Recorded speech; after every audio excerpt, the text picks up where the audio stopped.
Bonjour à tous, on se retrouve aujourd'hui pour la correction de l'activité 2. Comment se transfère, se convertit l'énergie du thème 4 sur l'énergie. Comme d'habitude, on avait des QCM de mémorisation, des automatismes et l'activité. Quelle est l'unité de l'énergie? Une énergie, ça s'exprime en joules. Le reste, c'est une unité de masse, de force et de volume. Dans la liste suivante, qui est une source d'énergie renouvelable, on a par la définition le vent et le soleil, et c'est tout. Le pétrole, le charbon et le gaz naturel s'épuisent plus vite ils sont consommés très vite, plus vite qu'ils se renouvellent, donc ils sont non renouvelables. Quelle forme d'énergie a pour effet de faire fonctionner nos appareils? Là, il faut faire attention. Souvent, le premier réflexe quand je vous demande quelle est l'énergie qui fait fonctionner une lampe, vous allez me dire c'est l'énergie lumineuse parce que vous avez en tête votre lampe, votre ampoule, votre lumière. Et non, la forme d'énergie qui fait fonctionner les appareils électriques, c'est l'énergie électrique. Ils en ont besoin pour fonctionner. S'il n'y en a pas, il n'y a pas de lumière. Quelle forme d'énergie a pour effet de mettre en mouvement un objet? C'est l'énergie cinétique, c'est dans les définitions. Conversion maintenant. Un bac de glace vanille acheté au supermarché a un volume de 0,5 litres. Convertir ce volume en décilitres. Donc 0,5 litres pour convertir, on fait notre tableau. Et il faut placer le 0 dans les litres avec la virgule, le 5, et ensuite on regarde où est la colonne des décilitres. Et on lit et on obtient 5 décilitres. Associer grandeur et unité dans les propositions ci-dessous, laquelle sont des unités de la masse. Attention, je vous parle des unités, pas de la grandeur. Donc une masse, c'est l'unité, c'est la grandeur. Les unités, ça peut être des grammes, oui. Millilitres, non, c'est un volume. Centilitres, c'est un volume. Kilogramme, oui. Centigramme, oui. Kilolitre, c'est un volume. Et litre aussi. Schématisation, on arrive maintenant vers la fin de ces schémas. Donc je vous demandais spatule et fiole jaugée. Les spatules, elles sont là et la fiole jaugée, elle est là.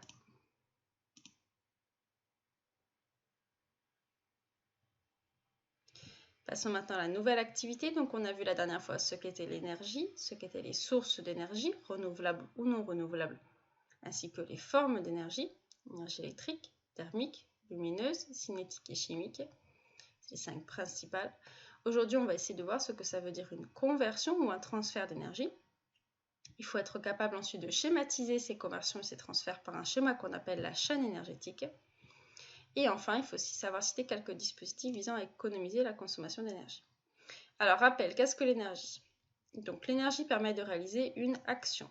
Par exemple, de mettre en mouvement, d'éclairer ou de chauffer. L'énergie ne se voit pas, mais nous en percevons le résultat ou les effets.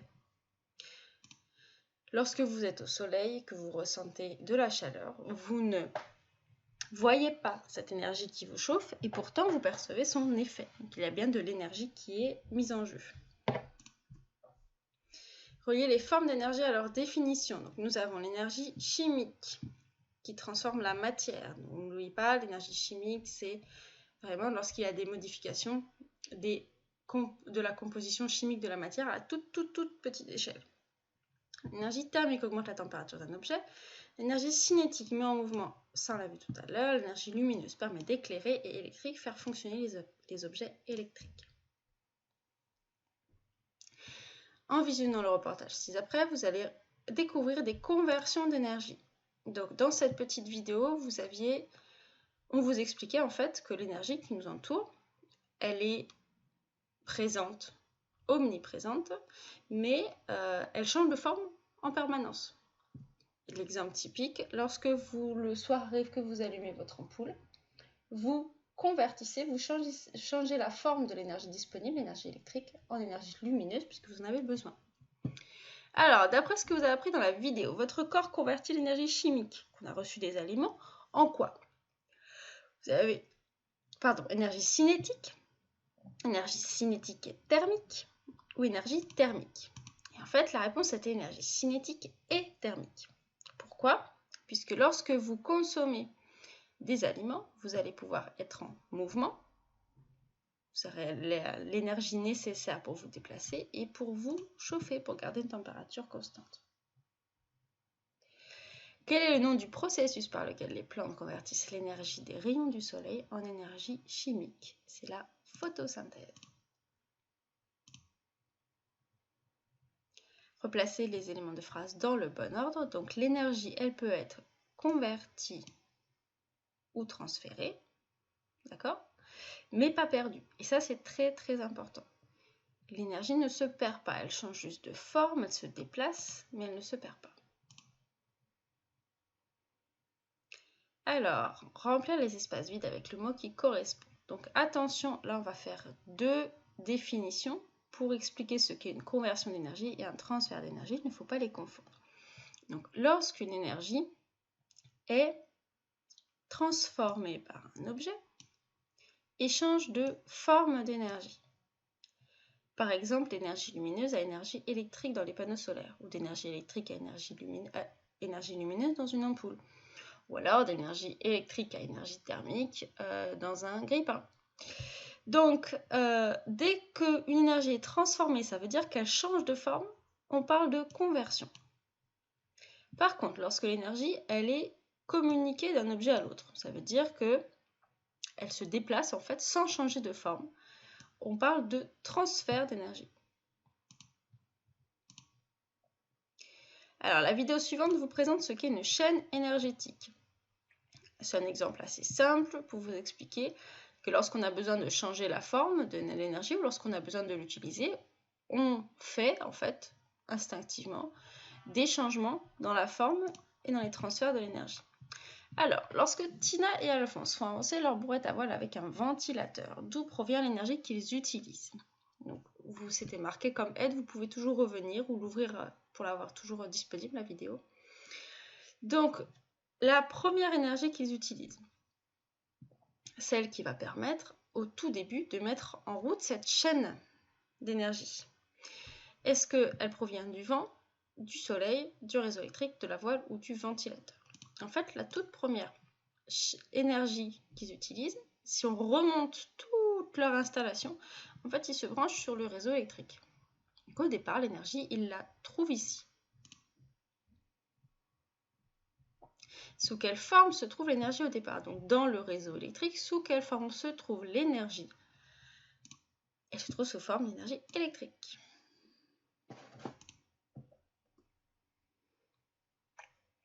Ensuite, quel appareil convertit cette énergie? Nous avons le vent, le soleil, le réseau, la voile ou le ventilateur. Donc c'est le ventilateur qui est branché au réseau électrique et qui va convertir cette énergie. Donc je répète, le ventilateur convertit l'énergie parce que l'énergie va changer de forme. Au départ, il prend de l'énergie sous forme électrique dans le réseau et il fournit une énergie cinétique en sortie, puisqu'il va faire bouger les pales de son ventilateur, ce qui va permettre de mettre quelque chose en mouvement, et c'est la définition. Quel objet reçoit finalement l'énergie? Est-ce que c'est le vent, le soleil, le réseau, la voile, le ventilateur? Donc c'est la voile qui va recevoir cette énergie et qui va permettre de mettre en déplacement la brouette à voile. Alors, les chaînes énergétiques, ça ressemble à ça. Je fais deux colonnes, je ne sais pas si vous voyez. Il y a une première colonne qui regroupe toutes les différentes énergies sous forme d'énergie. Et ensuite, nous avons une deuxième colonne ou un deuxième groupe où ce sont des objets ou des endroits ou des choses ou des personnes. Ce n'est pas des formes d'énergie. Pourquoi est-ce que je fais ce classement-là? Parce que regardez la légende. Pour écrire ou décrire l'évolution de l'énergie dans l'utilisation de la brouette à voile, il y a des choses à respecter. Ici, nous avons ce qu'on appelle un réservoir d'énergie, à gauche et à droite. Ça veut dire qu'on puise de l'énergie ici pour en donner ici. Évidemment, pour que ça puisse passer de ce réservoir, de cet endroit-là à cet endroit-là, il nous faut quelque chose, un objet qui convertisse l'énergie qu'on met au milieu, qu'on appelle le convertisseur d'énergie. Et donc, pour préciser plus en détail les choses, on va relier ces différents éléments par des flèches et en dessous de chaque flèche, on met la forme de l'énergie. Donc ici, on a dit que l'objet qui permettait de changer la forme, de convertir l'énergie, on a dit que c'était le ventilateur, là. Et on a dit que ce ventilateur, il recevait de l'énergie électrique, puisqu'il était branché au réseau, et qu'il convertissait cette énergie électrique en énergie cinétique, un mouvement qu'il donnait à la voile.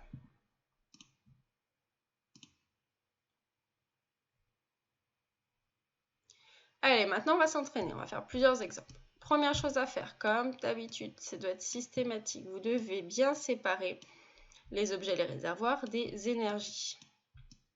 Et après, on se pose la question. On veut compléter la chaîne énergétique d'une lampe de bureau qui éclaire un livre.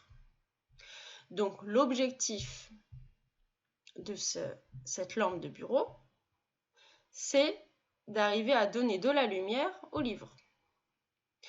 Donc, on veut fournir de l'énergie lumineuse et c'est tant mieux parce que la lampe, c'est un convertisseur d'énergie. La lampe va changer la forme d'énergie électrique qu'elle prend dans le réseau. On la branche sur le réseau. Elle est alimentée en énergie électrique et elle convertit cette énergie électrique en énergie lumineuse qui éclaire notre livre. On continue, compléter la chaîne énergétique d'une éolienne. Les énergies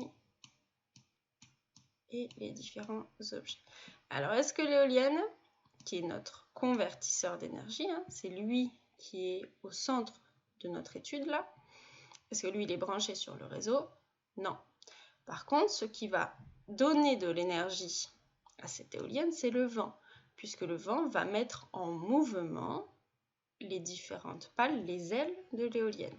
Donc le vent va fournir une énergie cinétique à l'éolienne qui, elle, vous savez le but de l'éolienne, elle va transformer, donc convertir cette énergie cinétique en énergie électrique qu'elle va injecter dans le réseau. Et là, en fait, c'est le contraire de ce qu'on a vu. Donc on a vu tout à l'heure des objets qui utilisaient l'énergie électrique pour la convertir en une autre énergie, et là, on fait le contraire. Pour produire de l'énergie électrique, on convertit une autre forme d'énergie. Compléter la chaîne d'énergie d'un grille-pain. Alors là, ça commence à être un peu plus compliqué. Et c'est pour ça que je le fais avec vous, et c'est pour ça qu'on s'entraîne. Alors, le grille-pain, c'est ce qui nous intéresse. A priori, il est au milieu. Ok. Ensuite, facile, le grille-pain, c'est un appareil électroménager. Il fonctionne donc à l'énergie électrique qui est branchée sur la prise électrique. Et c'est là où c'est intéressant de regarder, puisque ça va commencer à devenir un peu plus complexe. Le grille-pain, lorsqu'il reçoit l'énergie électrique, qu'est-ce qu'il fait de cette énergie? Il la convertit évidemment. Le but de cette énergie, de ce grille-pain, est d'obtenir de la chaleur pour faire griller le pain, donc de l'énergie thermique. Et en fait, en plus de l'énergie thermique, vous voyez qu'ici, il y a deux flèches.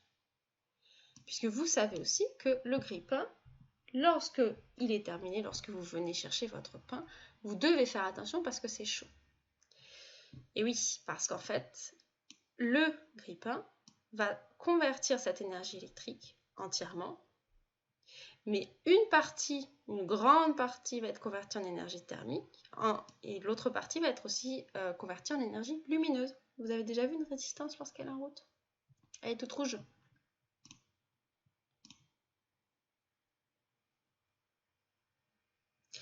Allez, la chaîne d'énergie de la lampe de poche, on va le faire plus rapide. Notre lampe de poche, elle est au milieu, elle reçoit de l'énergie électrique pour fournir de l'énergie lumineuse. La lampe de poche, c'est une pile qui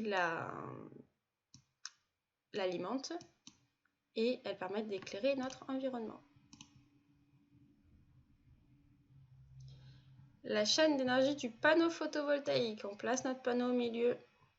Il reçoit de l'énergie lumineuse du soleil qui va transformer en énergie électrique à injecter dans une centrale électrique. Allez, on fait le bilan. Donc l'énergie permet de réaliser une action, c'est ce qu'on a dit tout à l'heure. Par exemple, de mettre en mouvement, d'éclairer ou de chauffer. L'énergie ne se crée pas. Elle est d'abord extraite d'un réservoir. Par exemple, l'énergie électrique est extraite du réseau électrique. puis convertie en d'autres formes d'énergie par un convertisseur. Par exemple, convertie en énergie lumineuse par une lampe. Elle peut être aussi transférée à différents réservoirs. Par exemple, l'énergie lumineuse est transférée à un lieu. Pour représenter les transferts et les conversions d'énergie, on utilise des chaînes énergétiques.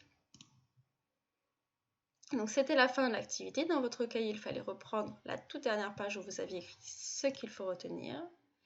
Et écrire à la suite activité 2. Ajouter les deux définitions qu'on a vues, celle de la conversion d'énergie et celle du transfert d'énergie. Puis la représentation de la chaîne énergétique. Donc qu'est-ce qu'une chaîne énergétique? Qu'est-ce qu'il faut respecter? Et là, vous aviez un exemple.